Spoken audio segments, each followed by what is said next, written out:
কাতারে হামাস নেতাদের ওপর হামলা চালিয়ে মধ্যপ্রাচ্য জুড়ে নতুন এক অস্থিরতা জন্ম দিয়েছে ইসরায়েল। কাতারের মতো শান্তিপ্রিয় দেশে রক্ত ঝরায় এর রেশ ছড়িয়ে পড়েছে গোটা মধ্যপ্রাচ্যে।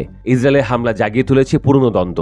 ইসরায়েলের অতর্কিত হামলায় ধসে পড়েছে কাতারের সার্বভৌমত্ব। মধ্যপ্রাচ্যের নাজুক রাজনৈতিক পরিস্থিতিও পুরোপুরি ওলটপালট হয়ে গেছে। অনেকের মতে কাতারকে নিয়ে দাবা খেলা নতুন চাল দিয়েছে আমেরিকা ও ইসরায়েল। এই হামলার মাধ্যমে কাতারকে অগ্নি পরীক্ষার মুখে ফেলে দেওয়া হয়েছে। দীর্ঘদিনের মিত্র কাতারকে এমনই এক ঘোলাটে পরিস্থিতির মধ্যে ফেলে দিয়েছে আমেরিকা। এই পরিস্থিতিতে কাতারের প্রতি বন্ধুত্বের হাত বাড়িয়ে দিয়েছে ইরান। এই হামলার পেছনে যুক্তরাষ্ট্রের ছায়া রয়েছে বলে মন্তব্য করেছে ইরান। কাতার চাইলে তাদের সুরক্ষায় ইরানি ক্ষেপণাস্ত্র মোতায়েনের প্রস্তাব দিয়েছে তেহরান। পাশাপাশি কাতারে থাকা আমেরিকা সেনাদের বের করে দেওয়ার আহ্বানও জানিয়েছে দেশটি। ইরানের মতে কাতারের সামরিক ঘাঁটি রাখার মাধ্যমে বন্ধুত্বের নামে তাদেরই বুকে ছুরিয়ে মারছে আমেরিকা। আমেরিকার সমর্থন ছাড়া কাতারে হামলা চালাতে ইসরায়েল সাহস পেত না বলেও মন্তব্য করেছে তেহরান। বৃহস্পতিবার কাতারের আমিরের উদ্দেশ্যে ইরানের এমপি মোজতবা জারেয়ি বলেন, ইসরায়েলের সহযোগী মার্কিন সেনাদের কাতার থেকে বহিষ্কার করা হোক। আপনাদের সার্বভৌমত্ব রক্ষায় কাতারের মাটিতে ফাত্তাহ হাইপারসনিক ক্ষেপণাস্ত্র মোতায়েনের অনুমতি দেওয়া উচিত। ইরানের ক্ষেপণাস্ত্র মোতায়েনের মাধ্যমে কাতারে আমেরিকা ও ইসরায়েলের প্রভাব কমানো সম্ভব হবে বলেও মন্তব্য করেছেন তিনি।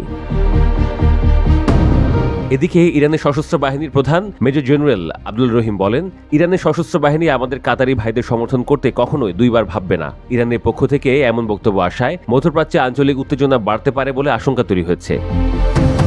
গত সপ্তাহে কাতারের দোহায় হামাস নেতাদের টার্গেট করে বিমান হামলা চালায় ইসরায়েল। এতে হামাসের কয়েকজন সদস্য নিহত হন। কাতারের একজন নিরাপত্তা কর্মকর্তাও প্রাণ হারান। এই হামলার জন্য আমেরিকাকে সরাসরি দায়ী করেছে ইরান। এতে করে একটি জটিল পরিস্থিতির মধ্যে পড়ে গেছে কাতার।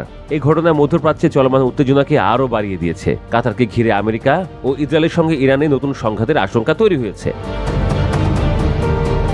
একদিকে আমেরিকা ও ইসরায়েল, অন্যদিকে রয়েছে ইরান। কাতার ইস্যুকে কেন্দ্র করে এই দুই পক্ষের মধ্যে আবারও সংঘাত শুরু হতে পারে বলে মনে করা হচ্ছে।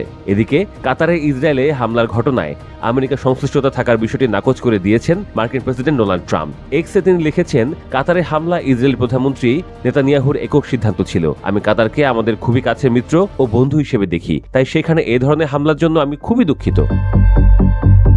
বিশ্লেষকদের মতে কাতার এমন এক পরিস্থিতিতে পড়েছে যেখানে তাদের আমেরিকা ও ইরান দুই পক্ষকে সামলাতে হচ্ছে। কাতার ইস্যু নিয়ে উপসাগরীয় অঞ্চলে উত্তেজনা আরও বাড়তে পারে বলে মনে করছেন তারা।